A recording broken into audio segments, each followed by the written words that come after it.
So here is and what has been the situation. I have had laryngitis now for a month, and the first 2 weeks that I was sick, I was laid out sick. And on top of that, my husband was traveling for work, so it was just my 4-year-old and me. So it's been a real vibe around here. And in that time, I had a bunch of food that started to near its expiration date or shelf life. And I also had an overlap with my Azure order. So I am desperate to use up this food before it goes bad. So it's a great opportunity to show some meals that you can make without grocery shopping. So anytime I am trying to do pantry or fridge clean out meals, the first thing I do is look to see what I have too much of and what needs to be used up because it'll go bad soon if it doesn't get used. I'm starting out the day by caramelizing some onions because I have a bunch of onions that need to be used. And what I really like about making caramelized onions, especially on these days where I'm trying to clean a bunch of things out or even on meal prep days, is that you can take onions that take up a bunch of space in your pantry and they cook down into almost nothing. So it doesn't require a lot of storage space if you want to make a big batch of caramelized onions. And on top of that, they taste delicious on everything. So to get a really good caramelized onion, it's really about low and slow heat. I saute the onions in butter on medium heat just until they are translucent. Then I drop the temperature to as low as my burner will go, and I mound those onions in the middle of the skillet and put a lid on top of it. And then they just sit there for at least an hour, and I stir them every 15, 20 minutes or whenever I think about it, as I'll show you later in this video. But the other thing I have a ton of, and I mean like a ton of, is carrots. I had a big bag of carrots from my Azure order from not this month, but the month before. I got sick, didn't use them, and another 20-pound bag came in. So I have a ton of carrots to use. So right now I'm just trying to use up carrots where I can. So I'm chopping up some carrots here and I'm chopping up some green peppers from my garden. And then I am also going to chop up a potato because I have a random potato just sitting in my pantry. And really, I think the easiest way to use up a bunch of vegetables like this on no shop days, or in this case, a no shop week, is to roast them. So I like to take any of my vegetables and then chop them into similar size pieces. Now it works better if you roast vegetables that have a similar hardness, because if you have, say, a potato and carrots, and then you also try to roast, I don't know, like a yellow squash or something like that, that squash is going to overcook before the potato and carrots are done. But this is a super easy way to use up a lot of vegetables, and then these vegetables can be used differently over the course of a number of days. You can have them as a side, you can throw them in a soup. You'll see later this actually goes on a pizza. That was a mistake, but turned out to be delicious. I'll show you that in a few minutes. Here, I'm just drizzling a little bit of chili-infused olive oil that I got from a restaurant here in North Carolina, some salt and pepper, and then I am roasting them at 425. I'd say maybe 30, 45 minutes or so. I didn't set a timer, just until those potatoes can be pierced with a fork. And here you can see how I'm mounding these onions on the center of the skillet. So this really lets those onions sweat it out, and it really gives a nice caramelized flavor.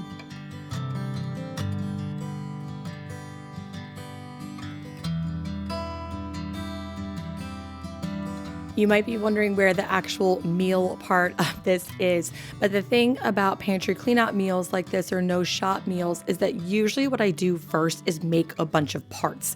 Because when you have a bunch of different parts, then you can mix and match them and combine them in creative ways. And I think for me, it's just easier to clean things out that way. So I promise you, we will get to some meals here in a minute. But first, I planned on making some herb butter bread with fresh milled flour. So I thought this was hard white wheat, but it turns out I think my container is mislabeled, which would be my fault, because this dough would not come together. So I'm going to show you what to do if something like that happens and your dough just doesn't work out. This is a combination, I think, of about 4 cups of fresh milled soft white wheat. I didn't really measure it. I had milled extra, and by the end of this, I just dumped it all in there because I was frustrated. But so it's around 4 cups of fresh milled soft wheat, and then whole milk, 100 grams of sourdough starter, about 2 tablespoons of honey, 3 eggs, and a teaspoon of salt. Oh, and 3 tablespoons of softened butter. Once I started mixing this and trying to knead it, it became really apparent that the dough wasn't coming together and definitely was not developing the gluten strength that it needed. And that has never been an issue with me with fresh milled flour before. And once I looked at the wheat berries again, I'm pretty sure they're soft wheat. So what I did is I just threw it in a bowl and I let it bulk ferment throughout the day. I don't even know how long it was. I didn't worry about like a true bulk ferment here. I just set it aside to let it do its thing. And I decided I will use that to make a flatbread pizza, which worked out perfectly because I had a bunch of vegetables that I could put on it, which I will show you in a few minutes. But while that dough was bulk fermenting, I also made a pot of Instant Pot boiled eggs. And you can get the instructions for this over on my blog at moonandmagnolia.com. But I have a bunch of eggs in my fridge that need to be used up. And what I like to do with them almost every single time I have an abundance of eggs is to hard boil them because we can just eat them for breakfast or snacks. You can make deviled eggs or egg salad. So it's a really great way just to use them up. The general rule for Instant Pot hard boiled eggs is what's called the 5-5-5 method. So that means you cook them in the Instant Pot for 5 minutes. So you put a cup of water in, put the eggs on either a trivet or I use a little steamer basket, and then you cook them for 5 minutes. Now, some people say they prefer cooking them for 3 or 4 minutes if you like a softer egg, but I like 5. Then let them naturally release in the Instant Pot for 5 minutes. Then let them sit in an ice bath for 5 minutes. And with that method, for me, it has been foolproof every single time. They're cooked perfectly and the shells just slip right off. Now for these, I'm actually just making a big bowl of egg salad. Sometimes I keep some on hand for snacks, but I really just want to use some for egg salad. We haven't had that in a while. So I'm simply just putting all of those eggs in a bowl and mashing them up with a fork. And I don't get too wrapped up on mashing them too hard at first because once you get the other ingredients in, they kind of fall apart.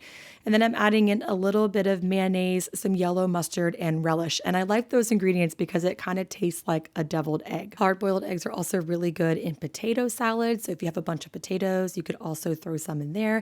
I also like my egg salad with candied jalapenos in it, but I'm also sharing this with a 4-year-old, so I can't do that right now.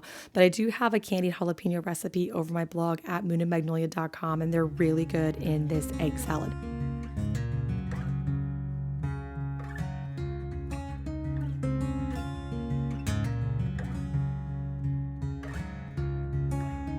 If you have extra milk or cream that needs to be used up, a great way to use it is making homemade coffee creamer. So I have a brown sugar coffee creamer recipe over my blog at moonandmagnolia.com. I think it'll be out by the time this video is released. I can't remember, but if not, it will be there soon. I'll leave the link in the description box. I actually made my coffee creamer the day before, but it's simply just 1 cup of heavy cream and 1 cup of milk, or you can use all milk, all cream, half and half, whatever combination you have is fine. A half a cup of brown sugar or to taste, 2 tablespoons of vanilla extract or more or less, and a pinch of salt. And then you just stir it together and pour it in your coffee, or you can use it to make froth. You can put it in tea. I think it would be really delicious in a little bit of oatmeal or overnight oats, or you can even use it to make an overnight French toast. Now, one thing though to keep in mind about a homemade coffee creamer, especially if you're trying to use things right before they expire, is that it will only last as long as the dairy you put in it. So if your milk and cream, for example, are getting close to their expiration date, you'll need to use your creamer before that. Okay, so let's get back to these onions and vegetables. So they finished about at the same time, which worked out perfectly. So I am simply just taking these vegetables off the tray because I'm going to reuse that tray for making the pizza. So anytime I have a day like this where I'm making a bunch of food, whether it's meal prep or no shop day like this, I try to reuse my cookware as much as possible. So that way I only have to wash it once at the end of the day. I'm going to roll out this dough and make some sort of flatbread with it. Now, I am flouring the counter and the top of the dough with all-purpose flour.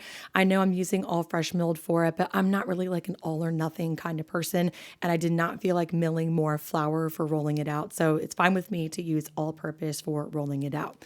As I'm rolling it out, though, I'm noticing that it's just too much dough for one pizza, especially because I like a thinner crust, and I'm, of course, limited to the size of my tray.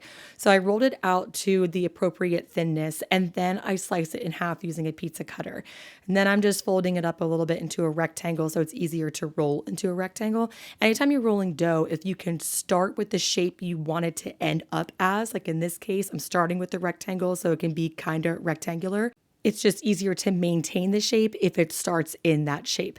And then I'm just transferring this dough over to my preheated stone. And you can see it actually turned out to be a really lovely dough. And then I am topping this with some frozen pesto that I made with basil from my garden last year. I had 3 slices of provolone in my fridge, so I put them on there. Parmesan cheese, roasted vegetables, and all of those caramelized onions. I think pizza is one of the best ways to use up vegetables and other ingredients in your house because you can make it taste good no matter what. If you don't have pesto or pizza sauce, don't worry about it. You can just use an olive oil base. You don't even really need mozzarella cheese. You could do cheeseburger pizza with cheddar cheese. There's all sorts of ways that you can make a piece of dough like this taste really good. One thing that I like to do is I like to keep pizza dough in the freezer. In fact, I have a freezer-friendly sourdough pizza dough recipe over on my blog at moonandmagnolia.com. I'll link that in the description box. But if you have pizza dough on hand, you can just pull it out and thaw it and then throw anything you want on top of it.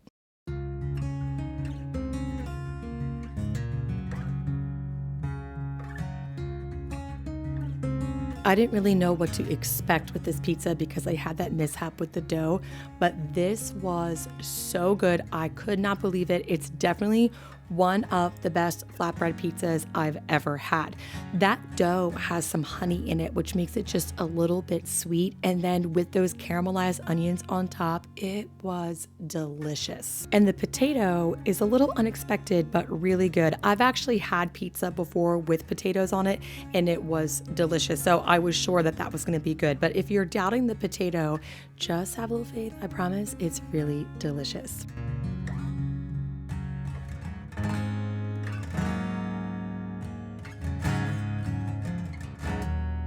Anytime I use my Instant Pot, if possible, I try to use it twice. If I already have it out and dirty, I want to get the most use out of it. So since I made those eggs, I rinsed it out and now I'm just going to make some quick pork chops and gravy in the Instant Pot.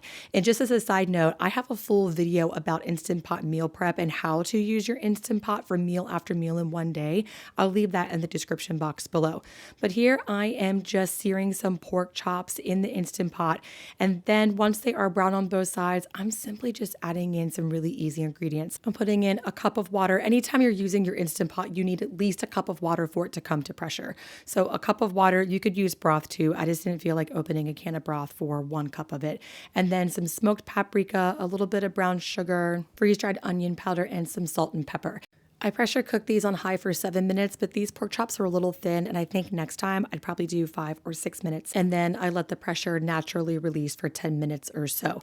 Now, anytime I'm using the Instant Pot and cook something like this that's brothy, I like to make a gravy with it. So I'm just making a really simple cornstarch slurry. I very rarely measure these things. I'd say it's probably about a 1/4 cup of cornstarch and a 1/4 cup of water. Pour it in, bring it to a boil, whisk it together until it is thickened. We have a big bowl of rice in the fridge that needs to be used up. So this pairs perfectly with that. And I also wanted to note that when you have something like pork chops or chicken breasts, they store better if you have them in a broth or a gravy. They don't dry out as much and they taste better. So that's a little hack that can be helpful for your meal prep days. Now back to this dough. This is the last part with this dough. So I had that extra half and I just made the easiest flatbread in the world. I put olive oil, salt and pepper, baked it at 400 until it was golden. And it was so good. My 4-year-old over the course of 2 days ate that entire flatbread. She loved it. So this is now one of our favorite family recipes, and I hope to have it up on my blog soon for you. Thank you so much for stopping by today, and I'll see you again next time.